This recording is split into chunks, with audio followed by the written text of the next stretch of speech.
Do they test the lightning rods? Are they working? Well, they don't really test them. There are lightning rods on top of the arch. I think there's 11 of them, if I'm not mistaken. And basically, they're just little points. They're kind of little spikes. And what it does is, any lightning strikes in the area are going to go to the tallest structure.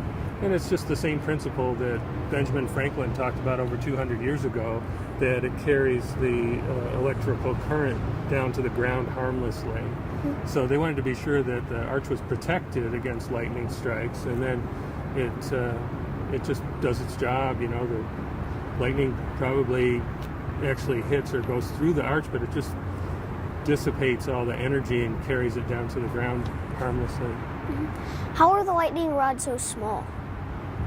Well, they're the size they need to be, kind of a regulation size, for what they do.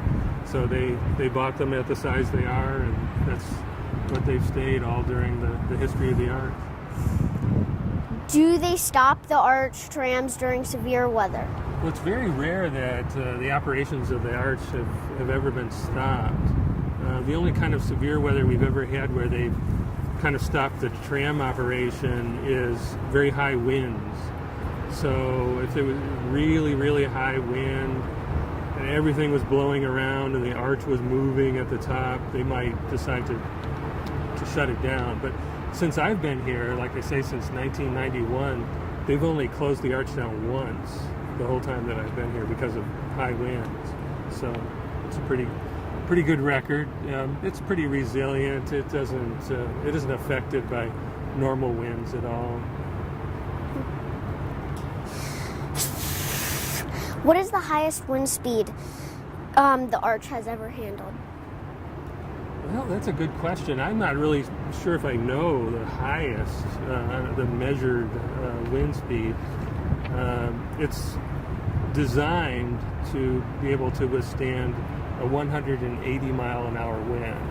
So that's a lot of wind. That's almost like a tornado.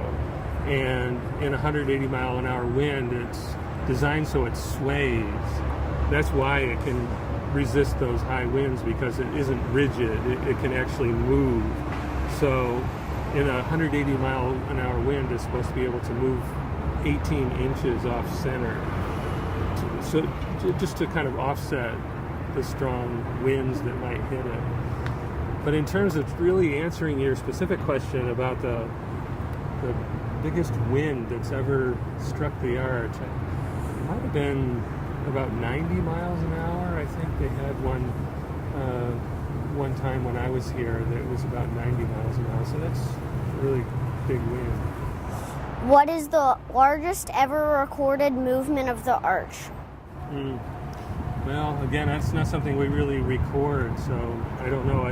But like I said in my last answer, it can sway up to 18 inches. So we know that's how much it can sway. Can visitors ever feel the arch move? Mm-hmm. Yeah, you can. Just on an average visit, if there's any kind of wind at all outside, you can feel a little bit of movement. And I always tell people, if you want to feel the movement, when you're at the top, have you been to the top of the arch before? Okay, so you remember you're up there and it's kind of long and narrow and there's windows on each side. And if you turn so that your body is facing sort of parallel with the arch, so there's a row of windows on your right and a row of windows on your left.